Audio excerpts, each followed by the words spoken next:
रघुवर राय मेर मैया बजरे मन की रघुरैया रघुवर राय मेर मैया रघुरैया रघुवर राय मेर मैया बजरे मन की रघुरैया रघुवर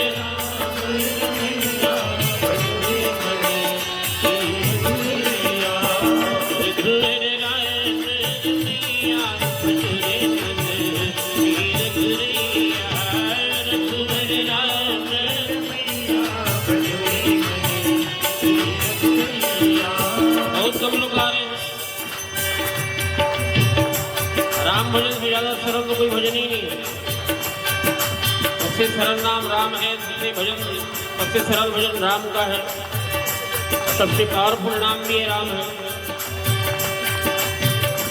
उसकी बात अगर नाम निकले तो फिर गड़बड़ है। रघुवर राय मेर मैया गुजरे मन की रघुरैया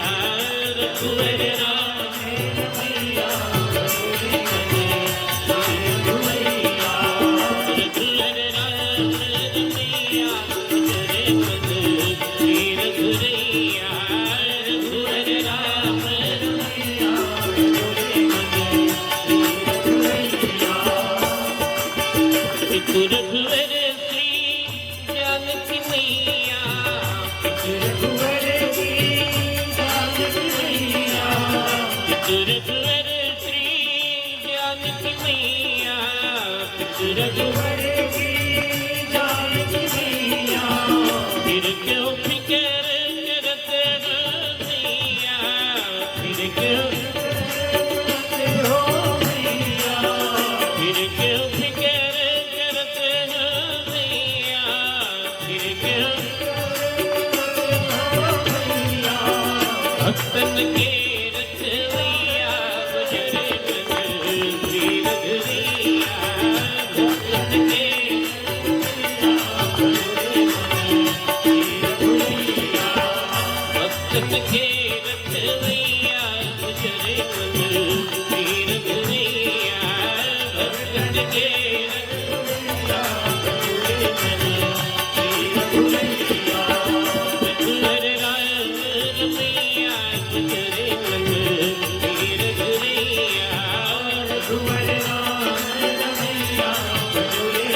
बिजली जा रही थी, लाइट बंद हो रहा था, तो मैं बार बार थोड़ा भजन करा रहा था। ये ब्रह्मपाल घुमा रहा है थोड़ा उसको।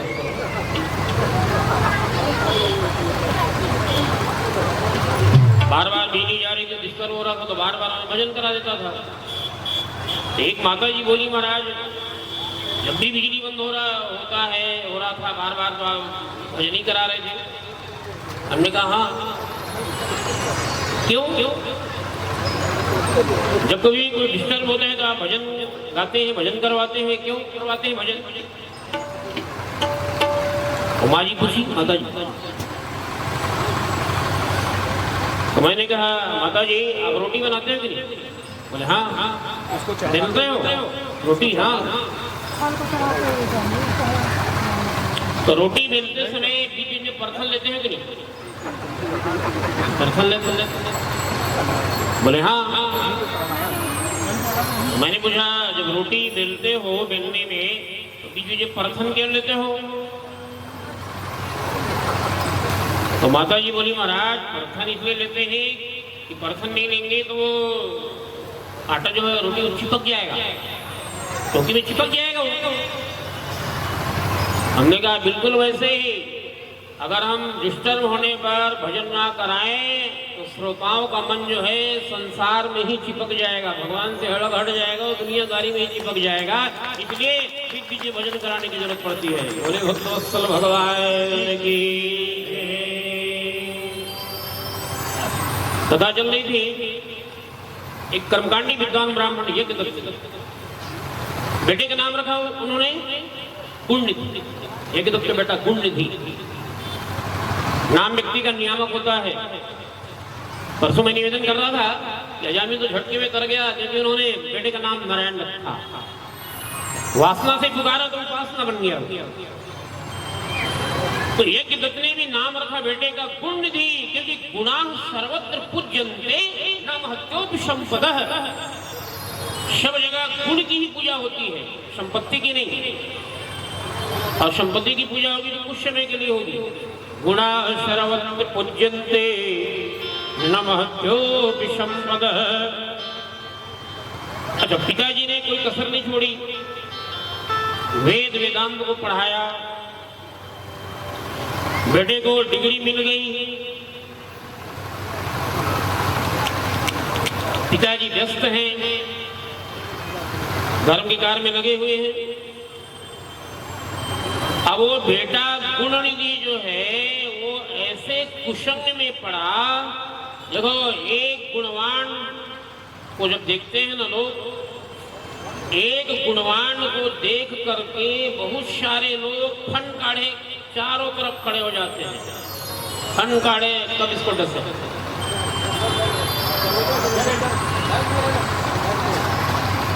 इसलिए गुणवान व्यक्ति को बहुत संभल के चलना पड़ता है।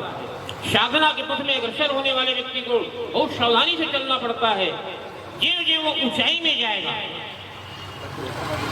ऊंचाई में, चाहे गुण का ऊंचाई हो, उपलब्धि की ऊंचाई हो, कोई भी ऊंचाई हो, जो जो ऊंचाई में जाएगा तो ज्यादा सावधानी की जरूरत पड़ती है।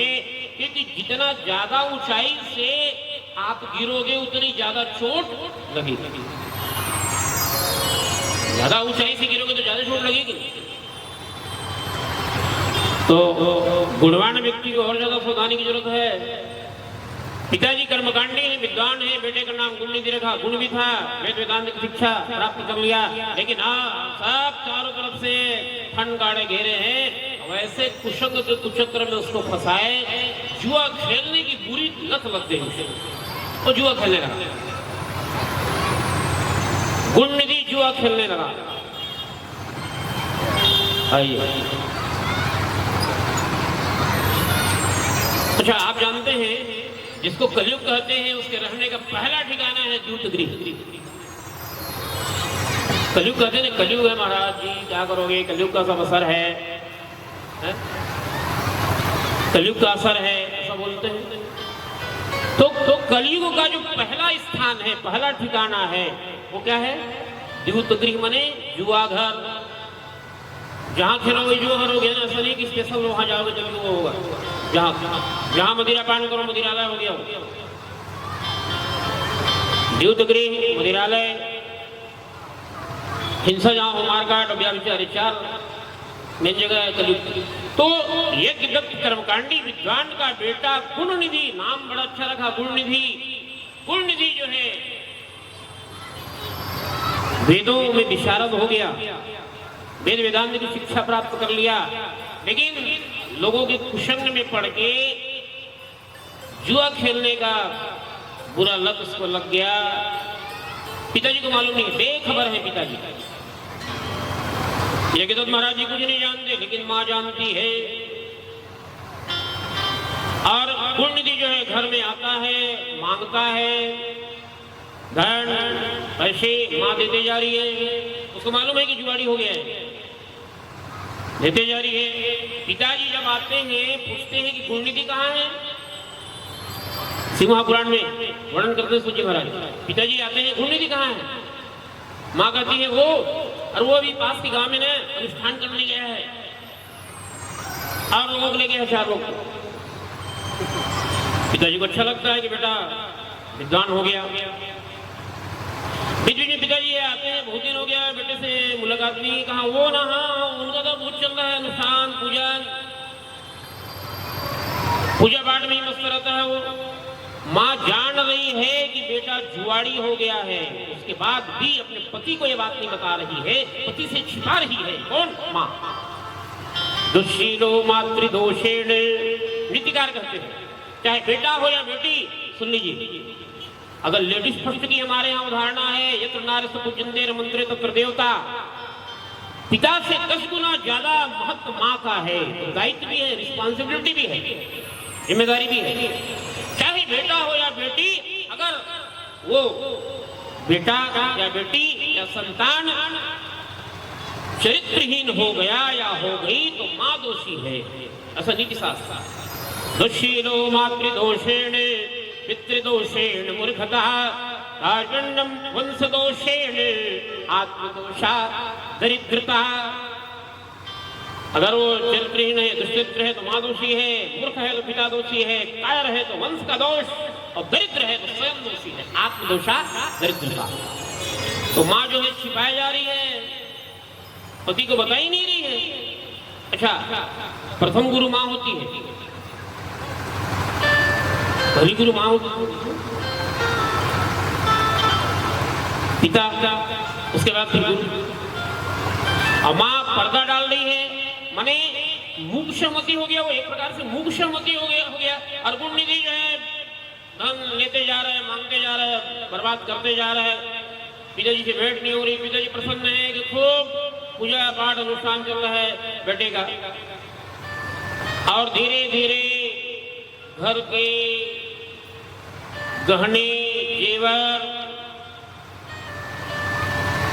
यहाँ तक श्री महापुराण में लिखा है अपने माँ के साड़ी भी वो बेचता। पिताजी बहुत पूछते, लेकिन कोई झूठ बोलते गए। एक दिन यज्ञदत्त महाराज जी बाजार से गुजर रहे थे, तो उन्होंने एक व्यक्ति के हाथ में एक अंगूठी देखी। अंगूठी देखा और अंगूठी देख करके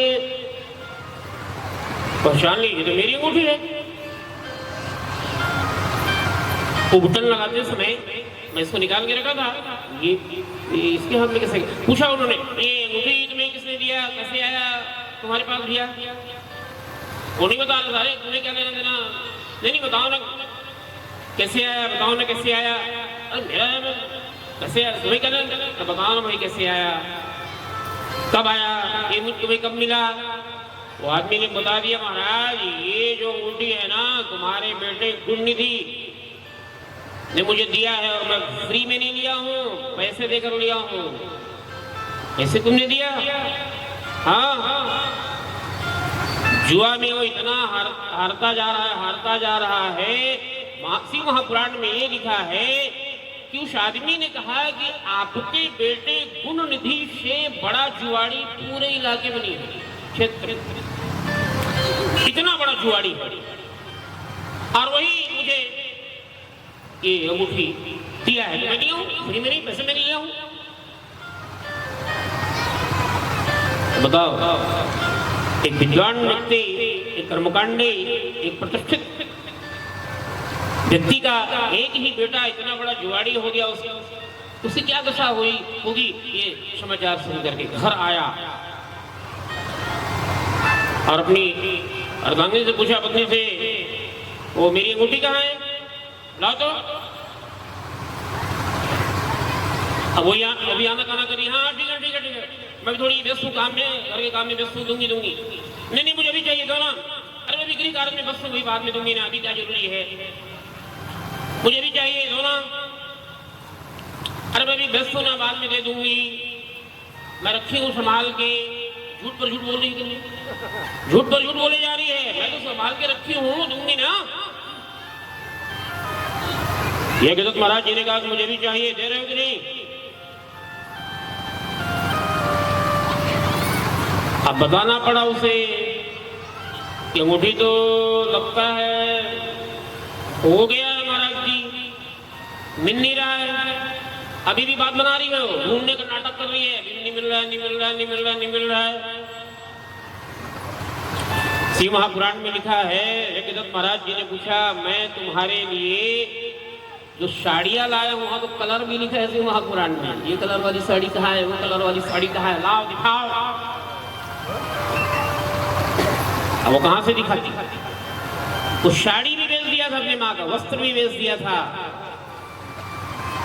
ये तो वस्त्र भर में चाहे भैया, महाभारत में तो धर्मराज ने द्रौपदी को भी दांव में लगा दिया था। जुआ किसी का ना हुआ।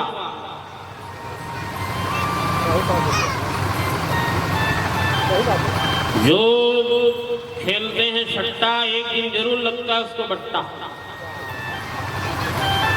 एक कलयुग का पहला वो स्थान है रहने। वो झूठ पे झूठ बोलने लगी। यज्ञदत्त महाराज जी ने कहा कि तेरे कारण मेरा एक ही पुत्र जो है इतना पतन की ओर चला गया, कुमार्गी हो गया, जुआड़ी हो गया, तू पर्दा डालती रही। अब तो मैं तभी अन्न जल ग्रहण करूंगा जब दूसरी विवाह करूंगा, दूसरा विवाह, सेकंड मैरिज। भक्तवत्सल भगवान के अद्भुत कथा है। यज्ञदत्त महाराज जी ने पत्नी को मारा नहीं, पीटा नहीं, कोई पनिशमेंट नहीं दिया। उसने कहा कि अन्न जल तभी मैं ग्रहण करूंगा जब दूसरा विवाह कर लूंगा। सेकंड मैरिज के लिए यज्ञदत्त महाराज, अच्छा ये भी तो पनिशमेंट था ना, पत्नी के लिए ये भी एक पनिशमेंट है, ध्यान दीजिएगा।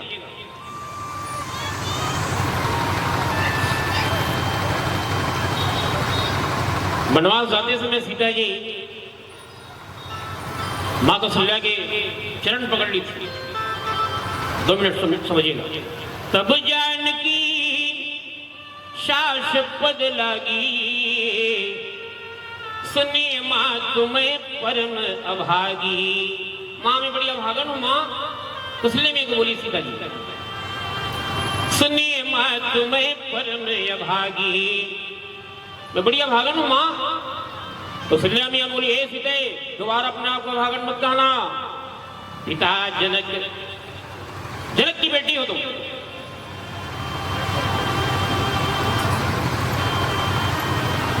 चतुर्दश सम्राट की बहू,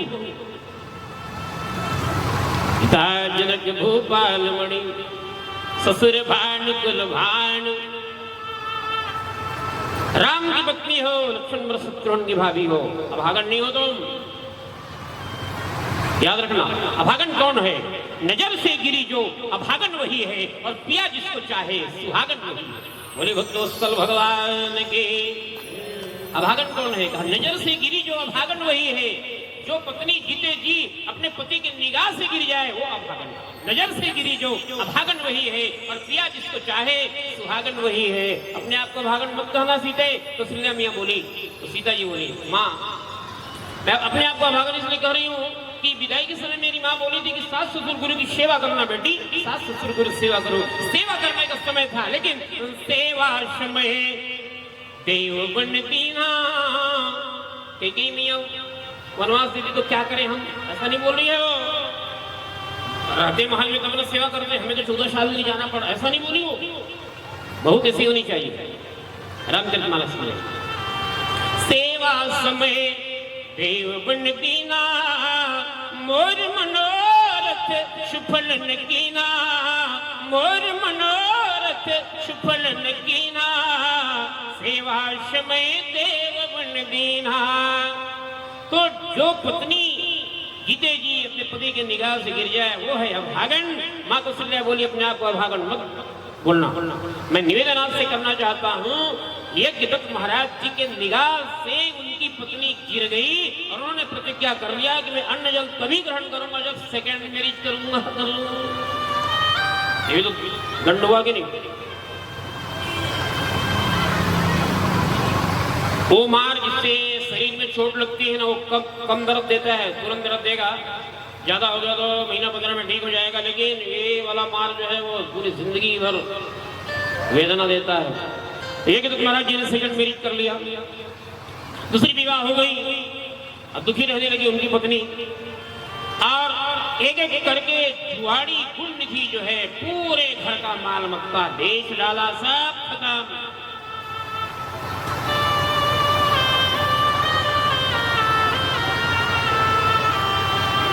अब हालत क्या हो गई? निकलो घर से, चलो। अगर अच्छा भी ऐसा नहीं है कि जो जुआड़ी हैं, शराबी हैं, उनके जीवन में ही ऐसी घटना घटित हुई, ऐसा नहीं है। ऐसा मत समझना, हमारे पुराणों में तो भक्तों की कैसी भक्तों की कैसी हालत हुई है, लेकिन उन्होंने धर्म को नहीं छोड़ा। धर्मो रक्षा की रक्षिता, हम धर्म की रक्षा करेंगे तो धर्म हमारी रक्षा करेगा। ईमान की खातिर दुनिया में इंसान को बिकते देखा है, फांसी पे लटकते देखा है, बाजार में बिकते देखा है, सपनों में था दान दिया, राजपाट धन दौलत सब हरिश्चंद्र से दानी को बाजार में बिकते देखा है। ईमान की खातिर दुनिया में इंसान को बिकते देखा है। राजा हरिश्चंद्र के जीवन में कितने विपदाएं, कितनी विपत्ति आई आप जानते हो, क्या क्या नहीं सहन करना पड़ा। तो दुख सुख अमीरी गरीबी ये तो आते जाते रहता है, विचलित नहीं होना चाहिए। मैं नहीं मेरा नहीं ये तन किसी का है दिया, मैं नहीं मेरा नहीं ये धन किसी का है दिया, देने वाले ने दिया जाने के मान से, मेरा है ये कह उठा पाने वाला अभिमान से। वैसे बीमारी लगती है ना अभिमान की, कहाँ गड़बड़ी शुरू हो जाती है। इसलिए जग की सेवा खोज अपनी प्रीति प्रभु से कीजिए, जिंदगी का राज है ये जानकर जी लीजिए, जिंदगी का राज है ये जानकर जी लीजिए। सच्चिदानंद भगवान के ऐसा नहीं है कि गरीबी आ गई तो भटक रहा है, ये सब कुछ खत्म कर डाला। मान लो भगवान का आश्रय लेता, तुरंत माँ को संभालता, हो गया जो हो गया। गलती होते रहता है, हो जाता है, लेकिन उसकी पुनरावृत्ति नहीं होनी चाहिए। गलती की पुनरावृत्ति ना हो, रिपीट ना हो। और धर्म का बार बार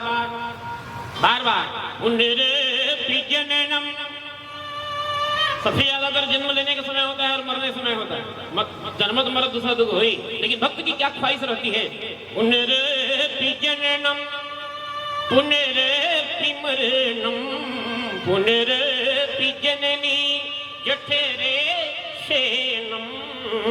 भक्त भगवान से अपनी ख्वाहिश रखता है, बोले प्रभु मैं बार बार जन्म लूं, बार बार मरूं, बार बार जन्म लूं, बार बार मरूं। क्या करोगे बार बार जन्म लेके, बार बार मर के?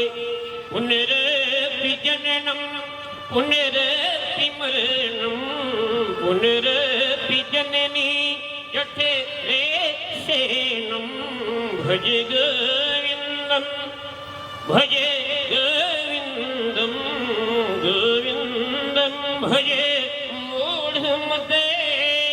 बार बार जन्म इसलिए लेना चाहता हूँ, बार बार इसलिए मरना चाहता हूँ कि जब भी जन्म लूं तो मुझे भजन मिले, एक कथा मिले। ये भक्ति की ख्वाहिश है। तो ये प्रैक्टिस बने रहेगी भजन की, कथा श्रवण की, तब ने ख्वाहिश जागेगी। पुण्यनिधि का सब कुछ खत्म हो गया। अब ऐसे लोग अपनी जिम्मेदारी तो जानते नहीं है, रिस्पॉन्सिबिलिटी क्या होती है मालूम नहीं है। न माता की चिंता, न पिता की, न पत्नी की, न बच्चे के। पुण्यनिधि निकल पड़ा, घर से निकला कुछ था ही नहीं, भटकने लगा। भटकते भटकते भटकते भटकते भूख प्यास से व्याकुल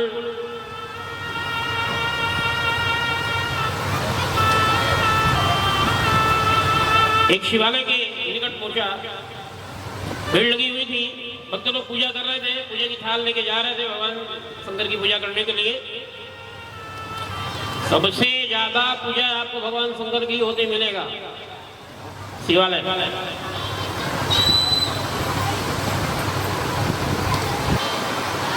राजा अम्बरीश की कथा आती है पुराणों में।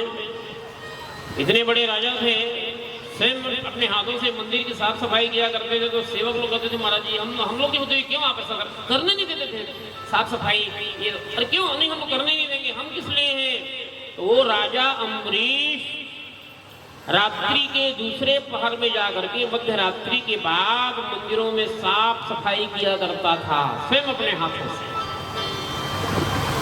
रामायण में आप जानते हैं इस समय तो जी महाराज फूल के लिए बेचते हैं, तो राम लक्ष्मण जी से हम फूल लेने के लिए जाते हैं।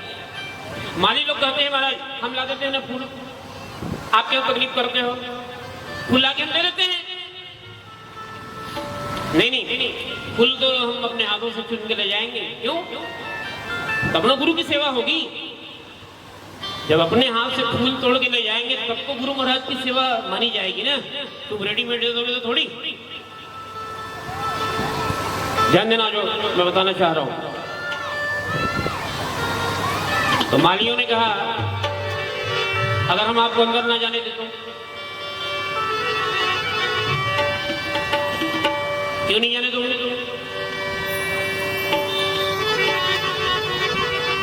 बगिया बिच जाने न दई है, बगिया बिच जाने न दई है, राम जी बिनती सुनो राम जी।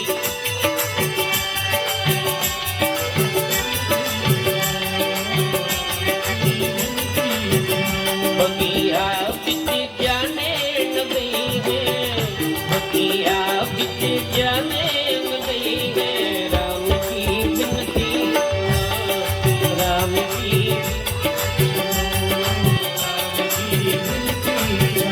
फल फूल लाते दे गई है, फल फूल लाते दे गई है, राम जी बिनती सुनो राम जी।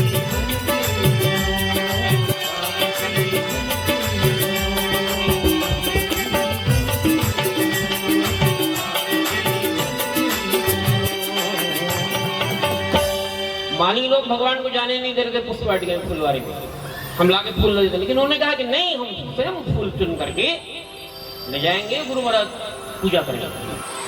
ये होता है सेवा अपने हाथों से। तो मैं निवेदन कर रहा था कि राजा अम्बरीश की कथा आती है, अर्धरात्रि के बाद जाकर के मंदिरों की साफ सफाई किया करते थे, उनको आत्मसंतुष्टि मिलता है, रिलैक्स लगता है। कौड़िया में अच्छा फूल है, फूल अच्छा रहा। कई गांव में मैं जाता हूँ ना तो फूल ही नहीं रहता, ज्यादा फूल नहीं रहता। मैंने कहा पूजा करने वाले ज्यादा नहीं है क्या भाई, यहाँ तो अच्छा फूल आ रहा है। तो मुझे लगता है कि दम है। सच्चिदानंद भगवान की जय। जनकपुर के प्रत्येक घर में फुलवारी लगी हुई थी, प्रत्येक घर में फुलवारी। अच्छा, फूल से ही फल मिलता है, पहले फूल उसके बाद। एक आदमी ने कहा महाराज मैं पूजा करना बंद कर दिया। मैंने कहा क्यों बंद कर दिया? पहले करता था, लेकिन जब से मैं सुना हूं ना वेदांत की बात, क्या सुने हो, सब में भगवान है। तो मैंने पूछा कि फूल में भी भगवान है क्या? तो विद्वान लोग बोले हाँ फूल में भी भगवान है, जर्रे जर्रे में है, कण कण में है, तो फूल में नहीं है क्या? आप बताइए। मैंने कहा हाँ है। हाँ, तो जब फूल में भगवान है और मूर्ति में भी भगवान है तो भगवान को भगवान पर क्या चढ़ाना? मैंने पूजा बंद कर दी।